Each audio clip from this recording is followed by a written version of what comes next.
Hi viewers, welcome to my channel. Please subscribe to click the bell icon for more interesting videos. Good morning to one and all. This is Rasi Gumadipudi from Nellore. I am currently pursuing my BCA in Vikram Simhapuri University. Good morning sir and one and all who are present here. This is Jahnavi. I am currently pursuing my Bachelor of Computer Applications in Vikram Simhapuri University. Today our topic is Artificial Intelligence. Artificial intelligence is an ability of a computer or a robot to do tasks that are controlled by computer and managed by the humans. In 1940s, computers are programmed to carry out very complex tasks, that is discovering truth for mathematical theorems or playing chess. 1940s నుంచే computers అనేది programme అయ్యాయి అనమాట different task ని perform చేయడానికి.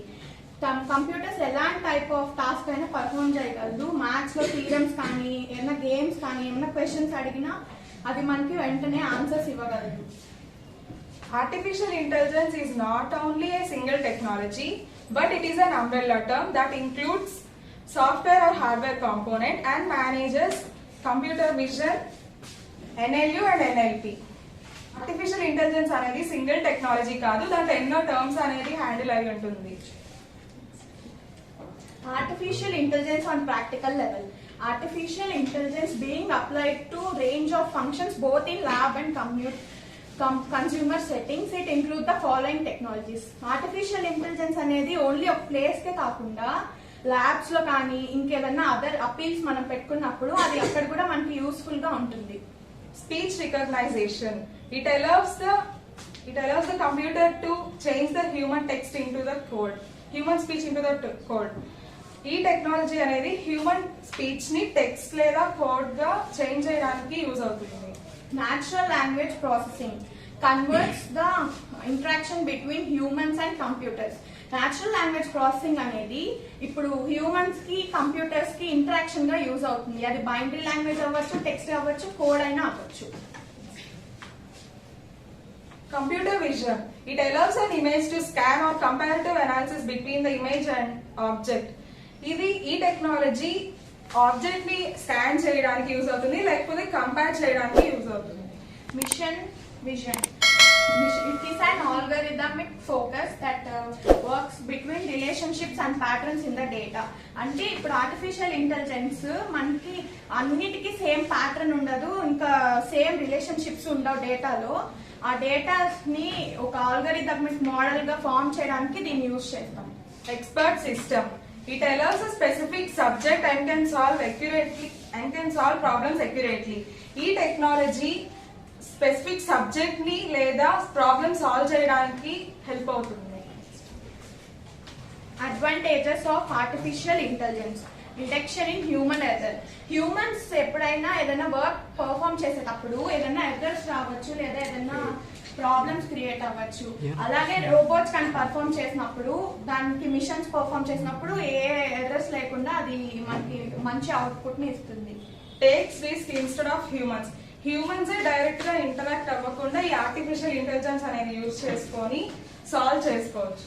It is available 24/7. ఏ టైంలో అయినా, day or night, ఏ టైంలో అయినా మనకి అవైలబుల్ గా ఉంటుంది. హ్యూమన్స్ లాగా అది డే వర్క్ చేసినప్పుడు నైట్ కానీ, నైట్ వర్క్ చేసినప్పుడు డే కానీ అలా కాకుండా ఏ టైంలో ఎటువంటి సిచ్యువేషన్ అయినా మనకి అది యూస్ఫుల్ గా ఉంటుంది. Helping in respective jobs. Artificial intelligence అనేది మనం ఏ కేటగిరీలో అనేది అలాట్ చేస్తామో దాంట్లో హెల్ప్ఫుల్ గా అన్ని జాబ్స్ అనేది క్లియర్ గా చేస్తుంది. డిజిటల్ అసిస్టెంట్స్ అంటే ఇప్పుడు మనకి ఫోన్ లో గూగుల్ అసిస్టెంట్ కానీ, సిరి, అవన్నీ ఫోన్స్ కి దానికి సపరేట్ గా ఉంటుంది. మనం అంత టెక్స్ట్ టైప్ చేసి మనం రిజల్ట్ తీసుకోవడం కంటే మన వాయిస్ ఓవర్ ఇచ్చి దానికి వెంటనే ఆన్సర్ వచ్చేలా మనం చేసుకోవచ్చు దాని ద్వారా. Faster decisions. ఈ టెక్నాలజీ క్విక్ గా లేకపోతే విత్ ఇన్ సెకండ్స్ లో డెసిషన్ తీసుకోవడానికి హెల్ప్ అవుతుంది. New inventions. మిషన్స్ వల్ల ఇప్పుడు మనం చాలా సిస్టమ్స్ ఉన్నాయి, చాలా కొత్త సాఫ్ట్వేర్స్ ఉన్నాయి. అలా మిషన్స్ హెల్ప్ తీసుకుంటే ఇంకా మనం ఉండే టెక్నాలజీ కంటే ఇంకా ఎంతో అప్డేట్ అవ్వచ్చు దీనివల్ల.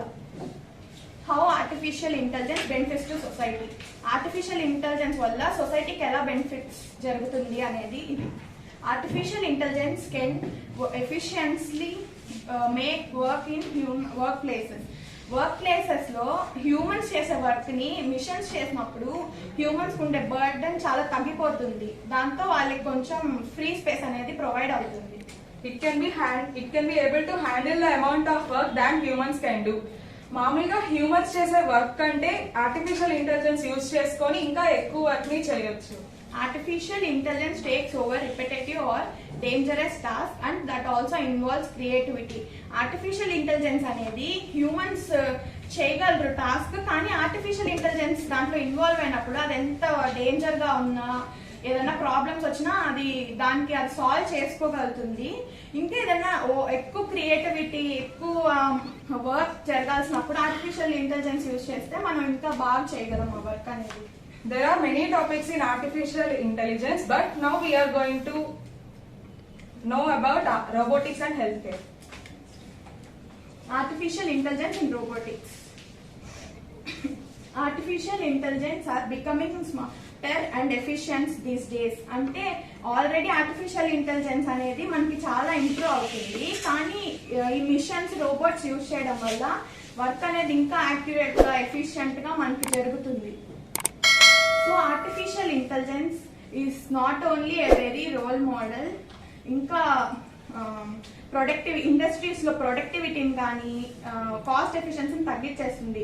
ఇప్పుడు 10 people చేసే వర్క్ ని రోబోట్ వెళ్ళినప్పుడు అదొక్కటే చేయగలుగుతుంది. అక్కడ మనకి ప్రొడక్షన్ ఇంప్రూవ్ అవుతుంది, ఇంకా హ్యూమన్స్ కి ఇచ్చే కాస్ట్ కూడా మనకి తగ్గిపోతుంది. ఇక్కడ artificial intelligence gives computer vision navigate sense or to calculate some objects. ఈ రోబోట్స్ అనేవి నావిగేట్ చేయడానికి, సెన్స్ చేయడానికి, లేకపోతే మన ప్రాబ్లమ్స్ రిస్క్ ఏమన్నా ఉంటే సాల్వ్ చేయడానికి యూజ్ అవుతుంది రోబోట్స్ అనేవి. This is all because artificial intelligence has the power to give the life of robots and take their own decisions. అంటే ఆర్టిఫిషియల్ ఇంటెలిజెన్స్ కి ఎంత పవర్ ఉందంటే ఇప్పుడు రోబోట్స్ అనేది హ్యూమన్స్ ఇచ్చిన ఇన్స్ట్రక్షన్స్ ద్వారా పనిచేస్తాయి. మనం ఏం చెప్పినా, మనం ఏదైనా వర్క్ అసైన్ చేసినా అవి చేసేస్తుంది. అలా కాకుండా ఆర్టిఫిషియల్ ఇంటెలిజెన్స్ ఉన్న పవర్ తో వాటి డెసిషన్స్ అవే ఓన్ గా తీసుకునేలా చేయగలుగుతుంది ఆర్టిఫిషియల్ ఇంటెలిజెన్స్ అనేది. Popular artificial intelligence techniques include machine learning methods for structured data. Artificial intelligence లో ఏమైతే టెక్నిక్స్ ఉన్నాయో అవి మెషిన్ లెర్నింగ్ ద్వారా ఇంకా ఎక్కువ మెథడ్స్ అనేది రావచ్చు. Artificial intelligence in health care. First, early detection of diseases. Early detection of diseases అంటే ఇప్పుడు మనం నార్మల్ గా ఏదైనా హెల్త్ బాగాలేక ఏదైనా డిసీజ్ తో హాస్పిటల్కి వెళ్ళినప్పుడు డాక్టర్ మనల్ని టెస్ట్ చేసి రిపోర్ట్స్ రేపు ఇస్తాం, ఈవినింగ్ ఇస్తాం అని చెప్తారు.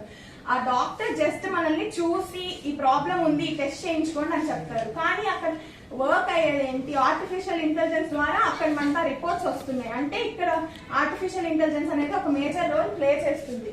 Next, improve decision making. ఇప్పుడు మనం డిసీజ్ తో వెళ్ళినప్పుడు ఈ డిసీజ్ కి ట్రీట్మెంట్ ఉంది అని మనకి డాక్టర్స్ చెప్తారు. ఒకవేళ ఆ డిసీజ్ కి ట్రీట్మెంట్ ఉన్నా ఇప్పుడు లేటెస్ట్ టెక్నాలజీస్ తో మిషన్స్ ద్వారానే వాళ్ళు మనకు ఆ ట్రీట్మెంట్ ని ఇస్తున్నారు. ఎయిడింగ్ ట్రీట్మెంట్ అంటే అసలు ఒక డిసీజ్ వచ్చినప్పుడు దానికి అసలు ఏం ట్రీట్మెంట్ చేయాలి, ఈ మిషన్స్ యూజ్ చేసి ఈ పర్సన్ కి మనం ఏమన్నా చేయగలమా అని చెప్పేదే aiding treatment. End of life care. End of life care అంటే సపోజ్ ఇప్పుడు హాస్పిటల్ కి ఏదైనా పర్సన్ వెళ్ళి డిసీజ్ గురించి అడిగినప్పుడు తన లైఫ్ స్పాన్ ఏంటి, లేకపోతే ఏ స్టేజ్ లో ఉన్న డిసీజ్ లో అనేది ఈ ఆర్టిఫిషియల్ ఇంటెలిజెన్స్ ద్వారా తెలుసుకోవచ్చు. Next, connected care and better overall experience.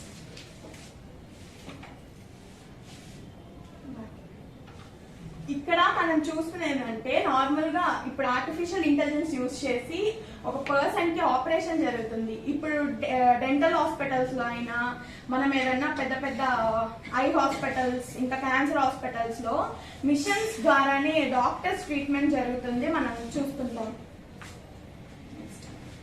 Conclusion. By concluding, it can be analyzed that artificial intelligence has benefited computer science because it is the artificial psychology that made the machines to focus on the philosophical argument. Conclusion ఏంటి అంటే artificial intelligence నవే days లో ఎలా help అవుతుంది people కి అని మనం చూడొచ్చు. That artificial intelligence అనేది హ్యూమన్స్ ఎలా అయితే మనకి వర్క్ ప్లేసెస్ లో అంతా వర్క్ చేస్తుంటారో ఈ ఆర్టిఫిషియల్ ఇంటెలిజెన్స్ మనకి ఎక్కడైతే ఉంటుందో మనకి ఎక్కువ ప్రొడక్టివిటీస్ ని కాస్ట్ ని అంతా తగ్గించేస్తుంది. ఇంకా అది మన చుట్టూ ఉండే ఎన్విరాన్మెంట్ కి కూడా కొంచెం హెల్ప్ఫుల్ గా ఉంటుంది. అంటే హ్యూమన్ కి వర్క్ తగ్గించేస్తుంది, దాంతో రోబోట్స్ వర్క్ చేస్తూ ఉంటాయి, లేదా మిషన్స్ ఆ వర్క్ ని పర్ఫామ్ చేసినప్పుడు మనకి కొంచెం ఫ్రీ స్పేస్ అనేది ప్రొవైడ్ అవుతుంది. Artificial intelligence or intelligent robots ఇప్పుడుండే జనరేషన్ లో చాలా బెటర్ గా అండ్ సూపర్ ఎఫిషియెంట్ గా ఉంటున్నాయి హ్యూమన్ బీయింగ్స్ కంటే. Thank you for giving us this opportunity.